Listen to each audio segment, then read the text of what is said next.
Bonjour, on se retrouve aujourd'hui pour une vidéo un peu différente d'habitude. J'ai eu l'occasion il y a quelques semaines de me rendre dans les réserves du musée de l'armée, que je remercie au passage, et j'étais là pour sélectionner de futurs sujets de vidéo. Je vais donc rapidement vous présenter un échantillon de ma sélection, car il y a énormément de choses à voir, et je n'ai fait que gratter la surface. Et je suis parti pour faire de longs moments de recherche et d'écriture afin de préparer ces futurs tournages. Commençons donc par les pistolets mitrailleurs et fusils automatiques français, avec notamment la série de pistolets mitrailleurs développés par la manufacture d'armes de Saint-Étienne, avec ce MAS 48 type C4, et ses évolutions avec le MAS 1950, puis 1952, qui conservent tous le puits de chargeur rabattable du MAT 49. J'ai pu également voir un MAS type A1, qui est en quelque sorte la version capable de tirer en automatique du MAS 49, et qui est en 7,62 et non en 7,5.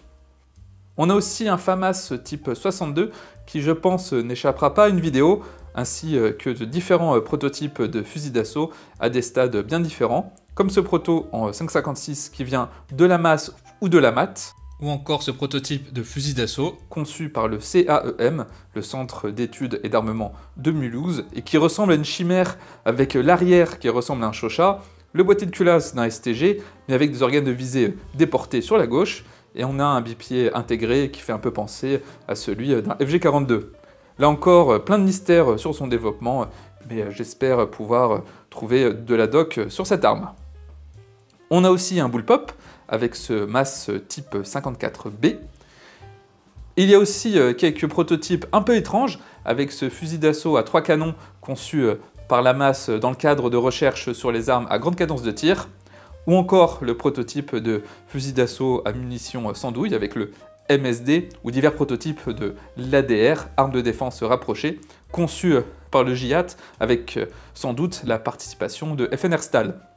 J'ai pu voir également ce qui semble être un FAMAS classique, sauf que ce dernier est uniquement en double action. On a aussi un FAMAS de précision avec ce jet de long, ainsi que le prototype de FAMAS en 7,62.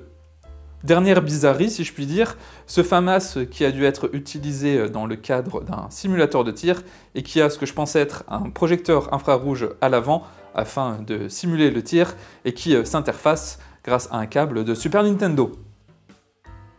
Enfin, je parlerai sûrement d'armes étrangères difficiles d'accès en France, notamment pas un, mais deux Stoner 63, l'un dans sa configuration fusil d'assaut et l'autre dans sa configuration fusil mitrailleur. On a aussi le fameux P90 ou le P90 pour nos amis belges, le très célèbre Glock 18, ainsi que les bullpup britanniques SA80 ainsi qu'un L85A2.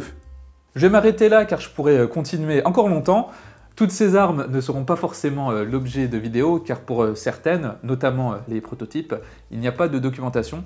D'ailleurs, si par hasard vous avez des informations sur certains modèles que vous avez vus, n'hésitez pas à me contacter, je suis preneur. Encore une fois, un grand merci au musée de l'armée. Je vous invite, comme d'habitude, à vous abonner à la chaîne si ce n'est pas déjà fait, et plus que jamais à rejoindre le Tipeee en description en ces périodes de démonétisation et pour soutenir mon travail, car je vais en avoir. Sur ce, on se dit à bientôt pour une prochaine vidéo.